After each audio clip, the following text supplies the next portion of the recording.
Dear friends, let us reflect on this question. Can Catholics practice yoga? The common argument in favor of yoga is that the focus is only on the physical action of stretching and that there is no spiritual aspect attached to it. Let us analyze this by understanding what yoga is.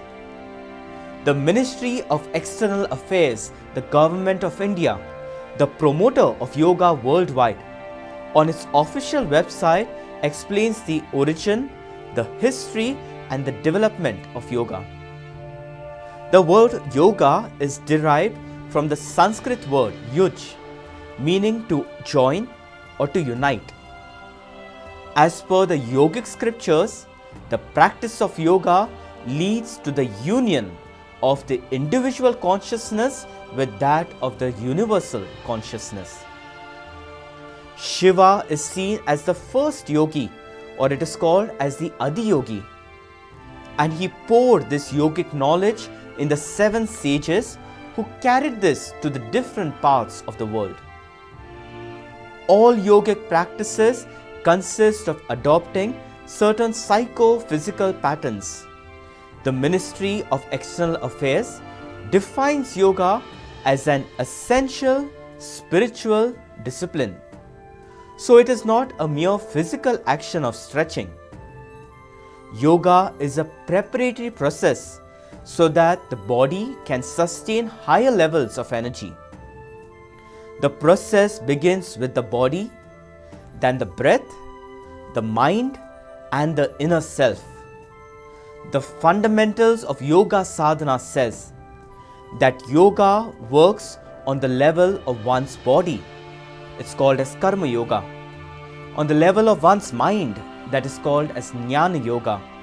The emotions, bhakti yoga, and energy, that is kriya yoga.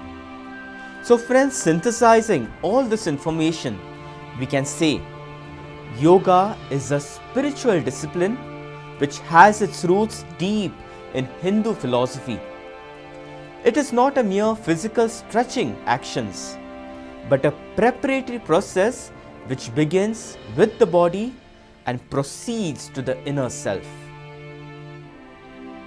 The Declaration Nostra Aetate in number 2 of the Second Vatican Council states, the Catholic Church rejects nothing of what is true and holy in other religions.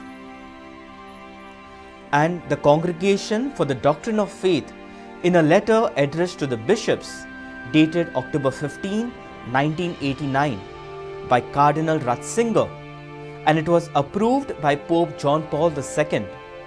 It reflects on the Christian meditation, answering certain concerns on different styles and Eastern methods of prayer, which includes yoga along with Zen and transcendental meditation. This document educates us about some erroneous ways of praying. Firstly, it says, beware of emptying oneself of all sensible representations. Friends, there is no doubt that in prayer one should concentrate entirely on God and as far as possible exclude the things of this world.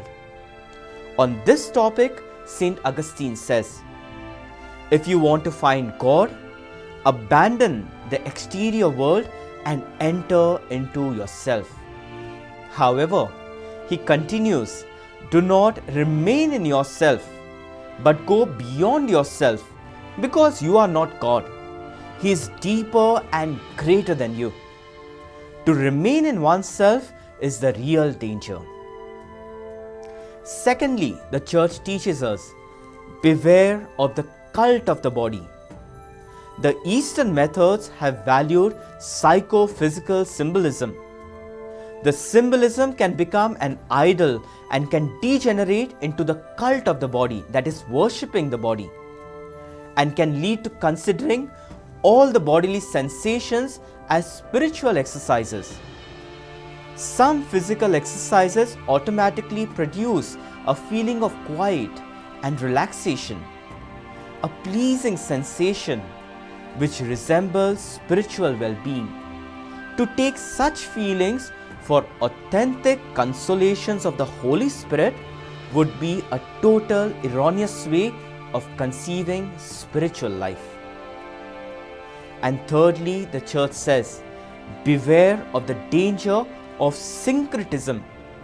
Now, syncretism is the attempt to appropriate ideas and practices from a variety of spiritual traditions without any attempt to discriminate their truth on the basis of Catholic faith.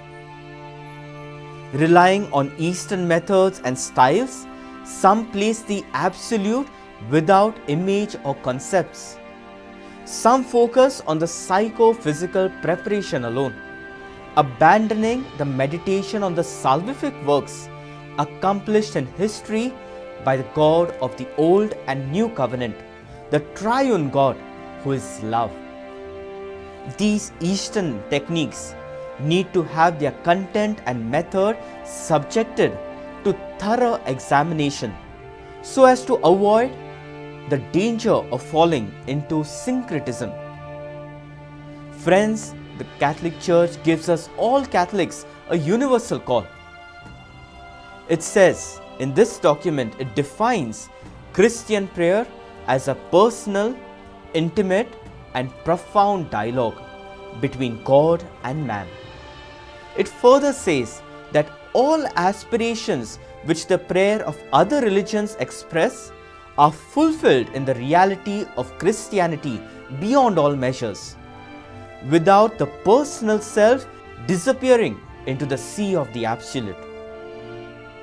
From the rich variety of Christian prayer, each member of the faithful should seek and find his own way, his own form of prayer, but all of these personal ways should flow into the way, the one way who is Jesus Christ. The love of God cannot be mastered by any method or technique. We must always have our eyes fixed on Jesus. We should allow God to decide the way He wishes for us to participate in His love. Friends, to conclude, can Catholics practice yoga? The Catholic Church encourages us to understand the rich Christian meditations that flow to Jesus, and it cautions us to focus on God and not on ourselves, to avoid the cult of the body, the worship of the body, and the danger of falling into religious syncretism. Thank you, friends, and God bless us all.